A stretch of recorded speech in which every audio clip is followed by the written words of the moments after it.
Vamos pues a dar inicio y vamos a estar desarrollando una oración, vamos a estar haciendo una oración e inmediatamente empezar pues a compartir el estudio. Oremos. Señor y Padre bueno, damos gracias en esta noche por la oportunidad que nos das de poder estar conectados a través de este medio, a través de Zoom y de Facebook Live. Pero más importante, Señor, que nos permitas estar estudiando tu palabra, que nos permitas poder estar eh, revisando los textos de la Biblia y poder entonces, a la luz de la Biblia, entender todo el consejo tuyo. Te pido, Señor, que tú te quedes con nosotros y nos permitas, oh Dios, no solamente entender, sino también practicar tu santa y bendita palabra, Señor. En el nombre de Jesús. Amén y amén.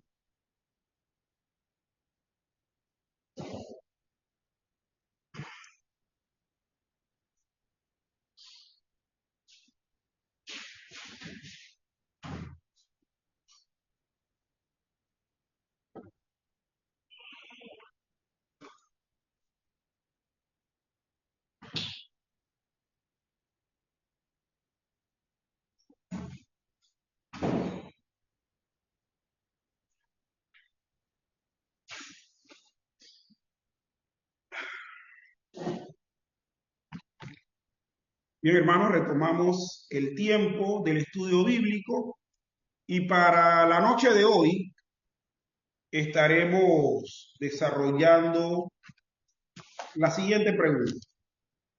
La pregunta 65 que dice, ¿qué beneficios especiales disfrutan los miembros de la Iglesia Invisible por Cristo? Y la respuesta, los miembros de la Iglesia Invisible de Cristo disfrutan de la unión y comunión con Él en gracia y gloria. ¿Sí?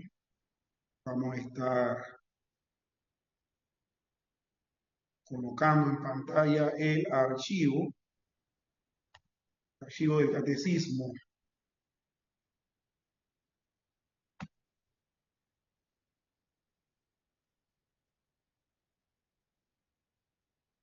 El archivo del catecismo. A ver si lo tenemos por aquí.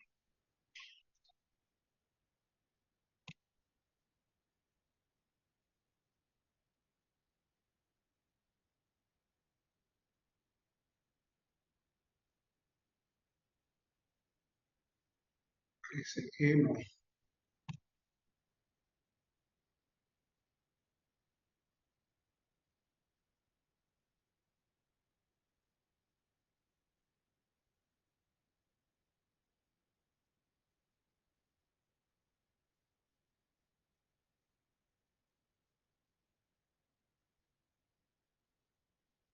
A ver si por aquí está. O pareciera que no está. Bueno, vamos entonces a, de todas maneras, a ir desarrollando el tiempo de estudio bíblico. Bien, dice la pregunta número 65, ¿qué beneficios especiales disfrutan los miembros de la Iglesia Invisible por Cristo? Y la respuesta, los miembros de la Iglesia Invisible de Cristo disfrutan de la unión y la comunión con Él en gracia y gloria. Esta pregunta y su respectiva respuesta tiene asuntos interesantes que nosotros pudiésemos revisar nada más. La pregunta habla de beneficios especiales, o sea, no son beneficios comunes y corrientes, sino beneficios especiales que disfrutan los miembros de de la Iglesia Invisible. Y la respuesta dice, los miembros de la iglesia invisible de Cristo disfrutan de la unión y la comunión con Él. Estos beneficios especiales que habíamos dicho anteriormente, que no son corrientes u ordinarios, son la unión y la comunión con Él. Déjenme buscar aquí en Iglesia Reformada y posteriormente compartir.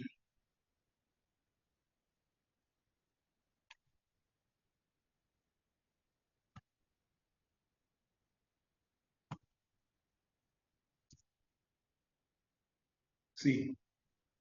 Entonces es interesante porque vamos a ver que estos beneficios especiales los tiene la iglesia invisible. Ahora, la pregunta es, ¿qué es la iglesia invisible? Anteriormente se estuvo compartiendo esta diferencia, esta definición de iglesia visible e iglesia invisible y vamos de todas maneras a estarlo volviendo a, a repetir. Vamos a estarlo volviendo a repetir. Bien, comparto en pantalla una página donde de manera sencilla se pregunta cuál es la diferencia entre la iglesia visible e invisible.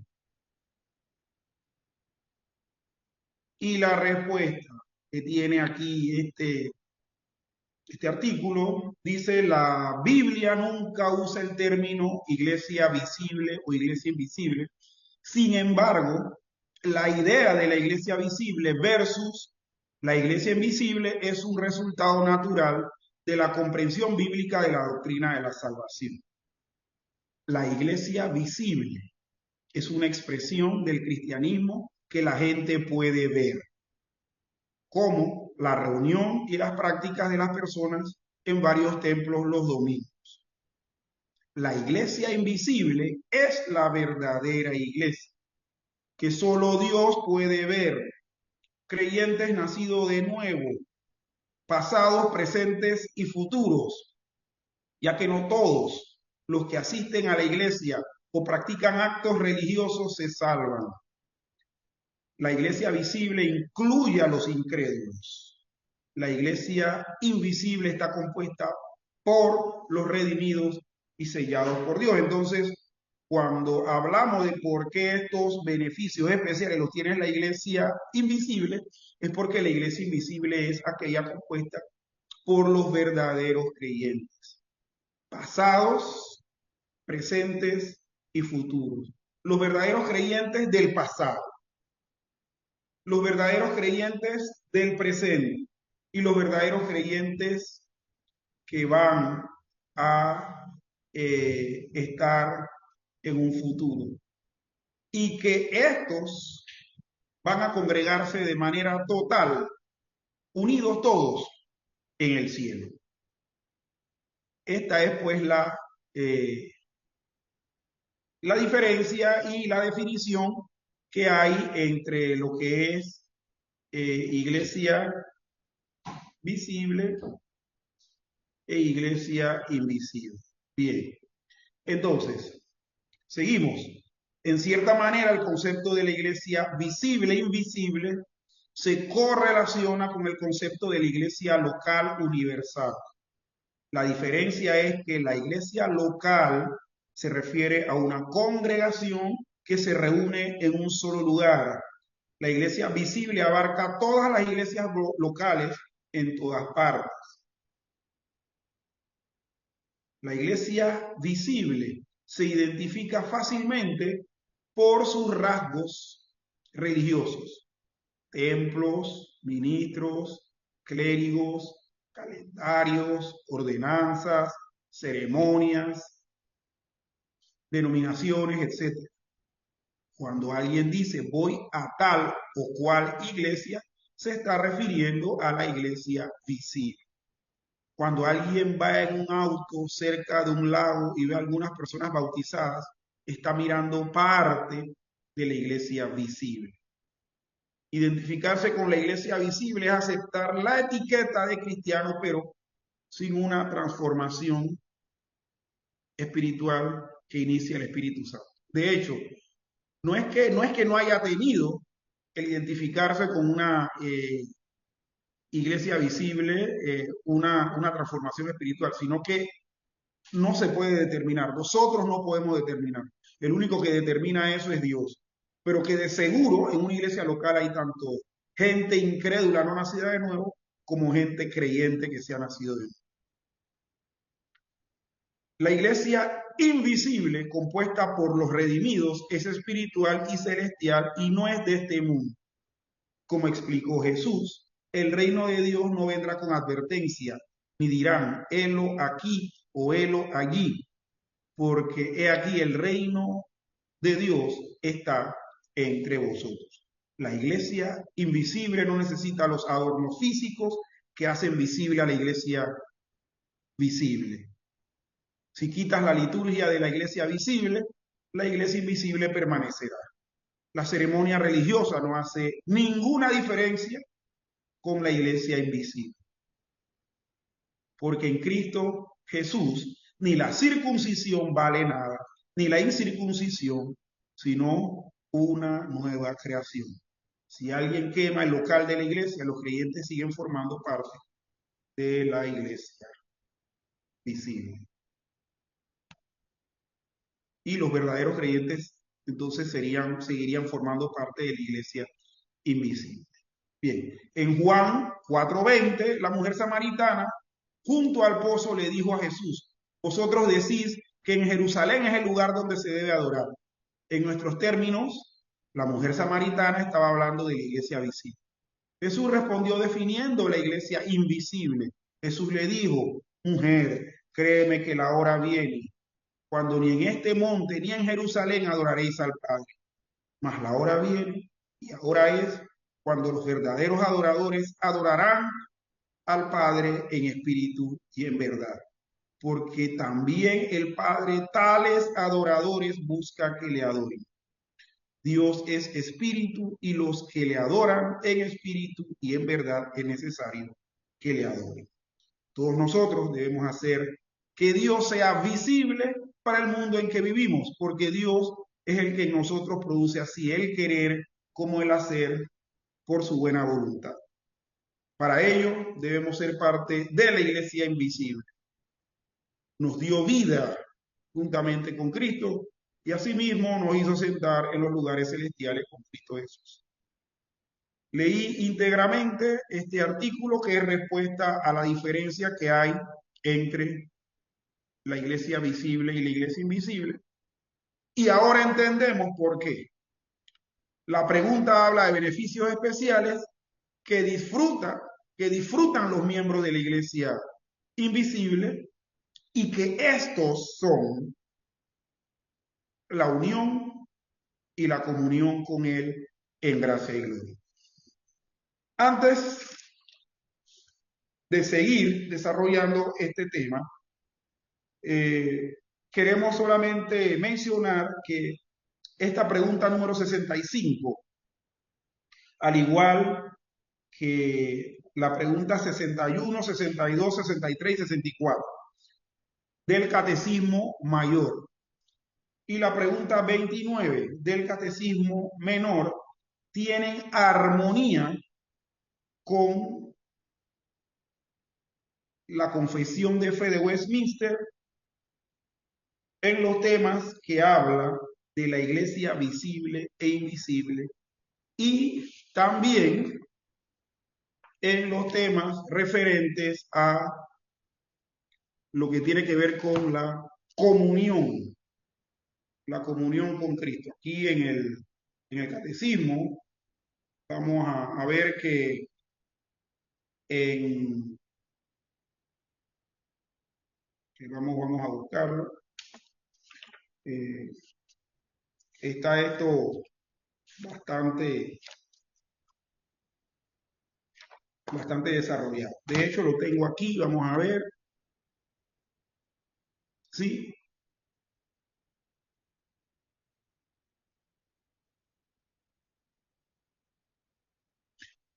Y con el tema, como dije, tiene que ver con el tema de la iglesia visible y la invisible y el tema de la comunión de los santos. De la confesión de Westminster, vamos entonces a ver algunos asuntos que quiero compartir con ustedes en donde precisamente la confesión abunda más en temas. Pero como estamos desarrollando la pregunta, vamos a concretarnos solamente a desarrollo propiamente de la pregunta, pero sí leyendo lo que dicen, las secciones de este capítulo respecto a la iglesia visible, invisible y a la comunión que tienen los santos verdaderamente redimidos con Cristo, la unión y la comunión con Cristo. Dice la sección número 1, todos los santos que están unidos a Jesucristo, su cabeza, por medio del Espíritu y por medio de la fe, tienen comunión con Él en su gracia, sufrimiento, muerte, resurrección y gloria. Esto es importante que lo entendamos. ¿Por qué? Porque los santos que están unidos a Cristo son los que son los cristianos no nominales, sino los genuinos, los que son nacidos de nuevo. Esos son los que pueden eh, tener unión con Cristo y que son parte de la iglesia invisible y que tienen estos privilegios especiales, estos beneficios especiales. Y seguimos, y estando unidos unos con otros en amor, tienen comunión unos con otros en los dones y gracias y están obligados al cumplimiento de tales deberes públicos y privados que conduce a su bien mutuo, tanto en el hombre interior como en el exterior. ¿Ok? Los que están unidos a Jesucristo, que es la cabeza de la iglesia, son los miembros de la iglesia invisible, pasados, presentes y futuros, y que vamos a estar congregados todos en pleno en el cielo. El segundo, en la segunda sección dice, los santos, por su profesión, están obligados a sostener un compañerismo santo y comunión en la adoración a Dios y a cumplir los otros servicios espirituales que ayuden a su mutua edificación, como también a socorrerse unos a otros en las cosas externas, de acuerdo a sus capacidades y necesidades. Esta comunión debe extenderse según se ofrezca la oportunidad a todos aquellos que en todo lugar invocan el nombre del Señor Jesús. Comunión que también nosotros vamos a, obviamente, tener que desarrollar con algunos miembros de la iglesia visible que no son nacidos de nuevo, que son asistentes regulares a las iglesias y que, bueno, Dios quiera que en el futuro tengan la oportunidad de arrepentirse y creer en el Señor para salvación. Pero estamos obligados, los de la iglesia invisible, a tener comunión y compañerismo con los otros, ya sean cristianos cristianos genuinos o cristianos nominales. Y por último, la tercera sección dice, esta comunión que los santos tienen con Cristo de ninguna manera los hace partícipes de la sustancia de su divinidad, ni los hace iguales a Cristo en algún modo alguno. Y el afirmar cualquiera de estas dos cosas es impío y blasfemo. Tampoco su comunión mutua como santos quita o infringe el título o propiedad que cada uno tiene sobre sus bienes y propiedades. Bien, como bien hemos estado leyendo aquí, a veces estas expresiones, como que estamos unidos a Cristo, o que somos partícipes de Cristo, algunos los hace pensar que es que somos participantes de la divinidad. Y eso es un atributo que Dios no comunica a ningún ser creado. Es propia de Él, es un atributo incomunicable. Por lo tanto, en esta confesión y en el catecismo no se está haciendo alusión a ser participantes de la sustancia de su divinidad. ¿Por qué? Porque como bien dice aquí, decir eso es blasfemo, es impío, es querer hacerse Dios, es querer entrar en temas de panteísmo y todo lo demás. Bien, entonces pasamos a la pregunta número 65 propiamente y vamos pues a las referencias bíblicas. Hubiera querido tener, ¿cómo se llama? El archivo aquí, pero no lo tengo en pantalla. Bien, en Juan capítulo 17, versículo 21, y en Efesios capítulo 2, versículo del 5 al 6, estas referencias bíblicas nos hablan de la unión y comunión del cristiano con Cristo en gracia, del verdadero cristiano con Cristo en gracia. Vamos entonces a estar leyendo los textos, Juan capítulo 17, versículo 21 y Efesios 2 del 5 al 6. Vayamos a Juan capítulo 17, versículo 21. Y dice lo siguiente. Dice, para que todos sean uno, como tú, oh Padre, en mí y yo en ti, que también ellos sean uno en nosotros, para que el mundo crea que tú me enviaste. De hecho, aquí el versículo nos está apuntando precisamente eso, de la unión que tenemos con Cristo y de la comunión que tenemos con Él. Es decir, estamos unidos a Él, cual pámpano a la vid,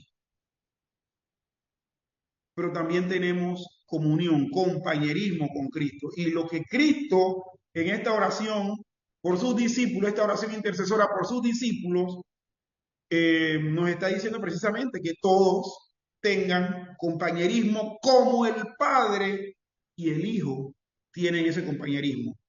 Que los discípulos sean uno entre ellos, como el Padre y el Hijo son uno.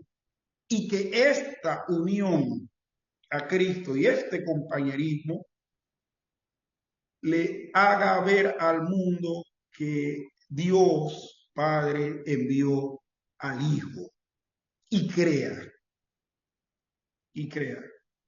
la expresión en cuanto a unión y comunión de la iglesia invisible es de testimonio al mundo. ¿Para qué? Para que el mundo crea que Dios Padre le envió. En Efesios capítulo 2, versículos 5 y 6, vemos también en este capítulo 2, se hablan de asuntos interesantes que estamos disfrutando antes de la consumación, pues, de la salvación. Y dice, aún estando nosotros muertos en pecados, nos dio vida con Cristo. Por gracia sois salvos. Y juntamente con Él nos resucitó y asimismo nos hizo sentar en los lugares celestiales con Cristo Jesús. Frase común en estos dos versículos, con Cristo. Tanto en el versículo 5 como en el versículo 6. Estando muertos en delitos y pecados, nos dio vida con Cristo. Y el 6, y juntamente con Él nos resucitó y así nos hizo sentar en los lugares celestiales con Cristo.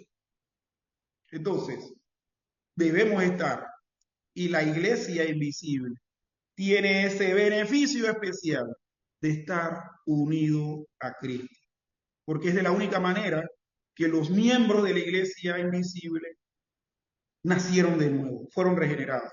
Es de la única manera que los miembros de la iglesia invisible están ya sentados y tienen seguro los lugares celestiales en Cristo Jesús también. La segunda referencia bíblica es la que está en Juan, capítulo 17, versículo 24. Juan 17, 24, que dice lo siguiente, un texto también relacionado en el contexto de la oración intercesora de Cristo por sus discípulos, en el versículo 24 dice, y lo leemos, Padre, aquellos que me has dado, quiero que donde yo estoy, también ellos estén conmigo, para que vean mi gloria que me has dado, porque me has amado desde antes de la fundación del mundo. Esta referencia bíblica nos habla que la unión y comunión del cristiano con Cristo en la gloria, en el estado glorificado, eterno. ¿Qué dice? Bueno, aquellos que me has dado, decía Jesús, quiero que donde yo estoy, ellos también estén. ¿Dónde va a estar el Señor? ¿Dónde estuvo el Señor posteriormente de su muerte y resurrección? En el cielo. Seguramente entonces, porque eso es una promesa y una garantía que la Biblia da, que los miembros de la iglesia invisible van a estar en el cielo con el Hijo que intercedió por ellos. ¿Para qué? Para que vean, dice, la gloria que les ha dado. Y de la única manera de ver la gloria así taxativa es estando allá, en el mismo lugar donde el Señor está. Y al final termina con una frase que a muchos les disgusta, ¿no?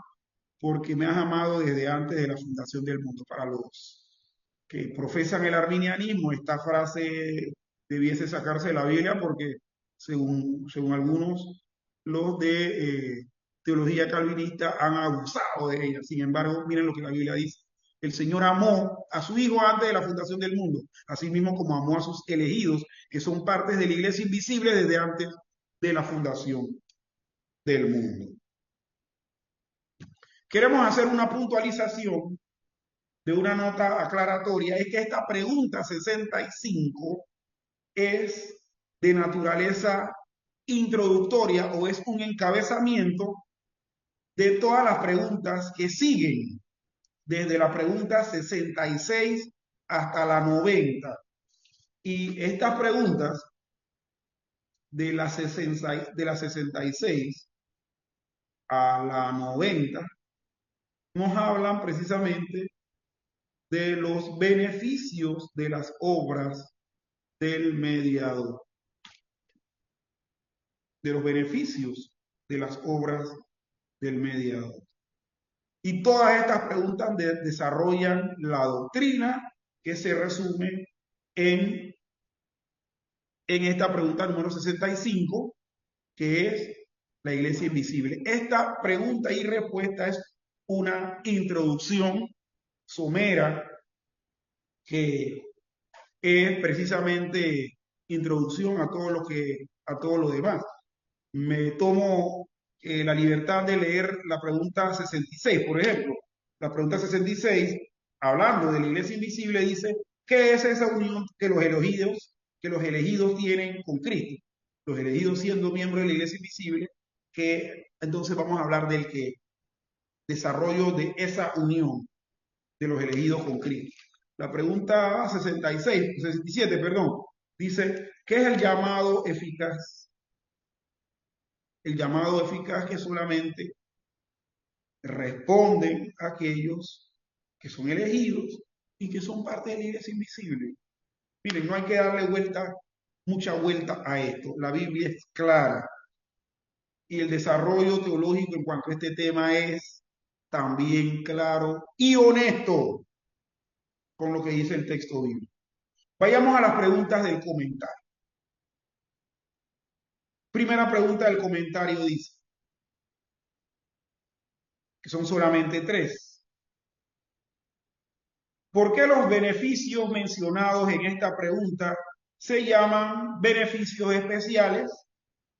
Y la respuesta, debido a que no se dan a todos los miembros de la iglesia visible, sino solo a los que también son miembros verdaderos de la iglesia invisible. ¿Cuál es la unión y la comunión con Cristo? Estos son los beneficios especiales. No son para todos los miembros de la iglesia visible, sino aquellos de la iglesia visible que también son parte de la iglesia invisible, es decir, genuinos creyentes. Segunda pregunta, ¿qué dos palabras incluyen todos los beneficios que los creyentes reciben de Cristo? Ya las mencionamos, y estas palabras son unión y comunión. En las siguientes preguntas, de las 66 a la 90, como bien apuntamos, podrán manifestarse la diferencia en significado de estas dos palabras. Y tercera pregunta, ¿en qué dos esferas o estados de existencia reciben los creyentes beneficios de Cristo? ¿En qué dos esferas o estados de existencia reciben los creyentes beneficios de Cristo? Y la respuesta, en la esfera de la gracia o la vida cristiana aquí en la tierra, y en la esfera de la gloria o la vida venidera. De hecho, esto es lo que la respuesta dice. La respuesta dice, los miembros de la iglesia invisible de Cristo disfrutan de la unión y la comunión con Él en gracia y gloria. Y precisamente refiriéndose a la vida cristiana aquí en la tierra y la vida cristiana venidera. Muy bien. Sigamos entonces viendo de lo que la confesión nos dice respecto a estos.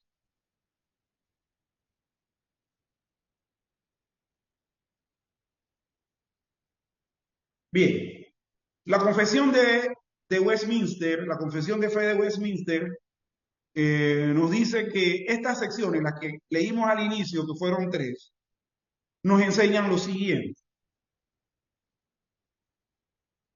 Vamos a ir discutiendo esto. En primer lugar, que los creyentes tienen una unión vital con Cristo en su obra de mediación. Esto en primer lugar. En segundo lugar, que como consecuencia también tienen comunión el uno con el otro en los dones y la gracia de sus hermanos. Tenemos comunión con Cristo, vital, es indispensable esa unión, pero también tenemos comunión los unos con los otros, dentro de la iglesia visible, y también la tendremos dentro de la iglesia invisible. Tercer lugar, que esta comunión comprende ciertos deberes mutuos y ciertas responsabilidades mutuas entre creyentes. La comunión entre los creyentes conlleva, comprende, nos obliga a tener deberes y responsabilidades el uno con el otro. No debemos pasarla por alto.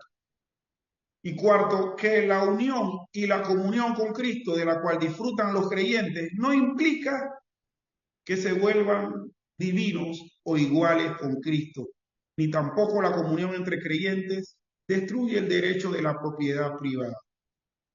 Es decir, nosotros por tener unión con Cristo no vamos a ser dioses. Pensar eso es una herejía. Y que la comunión entre los hermanos no va a ser implícito de que, bueno, un hermano pueda disponer de la propiedad de otro así, sin más allá y acá. Cada quien es dueño de su propia propiedad. Bien, los verdaderos creyentes están unidos a Jesucristo y esta unión se describe de varias formas en la Escritura. Por ejemplo, en la unión representativa. Es una unión representativa. Así como Adán representaba a todo hombre bajo el pacto de obras, la unión con Cristo representó a su pueblo elegido en el pacto de gracia. El estar unido a Cristo hace que Él nos represente en el pacto de gracia. Segundo, que esta unión es también vital. Estar unidos a Cristo es vital. Y estamos pues hablando de uno de los beneficios especiales, ¿verdad? La Escritura compara nuestra unión con Cristo a la unión de la vid con las ramas, las partes distintas del cuerpo con la cabeza y la unión del esposo y su esposa. Eso lo vamos a observar en Juan capítulo 15, versículo 1 y siguientes, Primera de Corintios 12, versículo 13 y siguientes, y Efesios capítulo 5, versículo 5, perdón, capítulo 5, versículo 23 y siguientes. Vamos a leer el texto de Juan, Juan capítulo 15, versículo 1 en adelante. Y dice así: yo soy la vid verdadera y mi padre es el labrador. Todo pámpano que en mí no lleva fruto lo quitará, y todo aquel que lleva fruto lo limpiará para que lleve más frutos. Ya vosotros estáis limpios por la palabra que os he hablado. Permaneced en mí y yo en vosotros. Como el pámpano no puede llevar fruto por sí mismo, si no permanece en la vida, así tampoco vosotros, si no permanecéis en mí. Se da el ejemplo ese. Es una unión vital, que así como un pámpano, una rama, no puede seguir con vida después que se le corta el tronco, nosotros no pudiésemos estar con vida espiritual ni teniendo los beneficios ninguno, ni teniendo aún la representación anteriormente mencionada, porque estamos separados. Estamos separados. Existe en cada una de estas comparaciones el concepto que la vida que se encuentra en uno se encuentra en el otro también. De modo que lo que experimenta Cristo, experimentamos también nosotros. ¿Por qué? Porque Él nos da de su savia. Nos da de su savia. Si es que estamos pensando en el tema de los pámpanos, la vid verdadera y los pámpanos. Nosotros vamos a experimentar de la robustez, de la nutrición del tronco, porque estamos unidos al tronco. De modo que lo que experimenta Cristo experimentamos también nosotros. Lo que Él posee, nosotros también lo poseemos. Lo que Él hace, también nosotros hacemos. De hecho, hay un sentido en el cual no podemos decir que sus sufrimientos, muerte y resurrección sean nuestros. No experimentamos físicamente lo que Él experimentó, pero la experiencia verdadera no es únicamente física, sino también espiritual. Y es interesante eso. Hay un himno que dice: porque Él vive, triunfaré mañana. Porque Él vive, ya no hay temor. Porque yo sé que el futuro es suyo. La vida vale más y más con Él. ¿Pero por qué? Porque estamos nosotros unidos a Cristo. No es que hayamos resucitado de los muertos como Cristo lo hizo cuando murió en la cruz, pero sí se nos extiende la experiencia a nivel espiritual. Bien, seguimos. Dios no sufrió ni murió físicamente, pero Dios, en la naturaleza divina de Cristo, fue unido al hombre, en la naturaleza humana de Cristo, de tal forma que Él que sufrió y murió fue el hombre Dios. Dios y el hombre en una persona experimentaron una vida. Si Dios y el hombre pueden ser una persona y tener una sola vida, entonces, ¿por qué no puede el hombre tener una existencia viviente tan ciertamente como la vid y la rama o los miembros de un cuerpo físico, no lo explicamos, lo acertamos. Esto es interesantísimo, estimados hermanos. Esto es, en verdad que sí, interesante. Acá.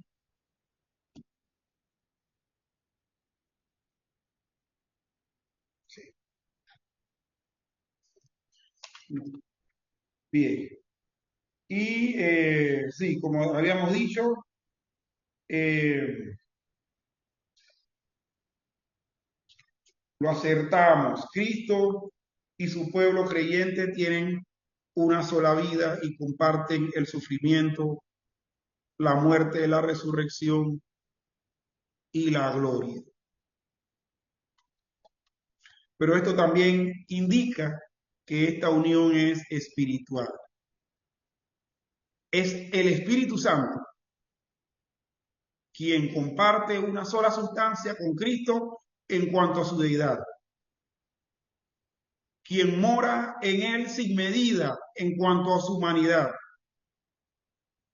y quien mora en los creyentes, y de esa forma crea, sostiene y determina en ellos la vida, que es la vida de Cristo.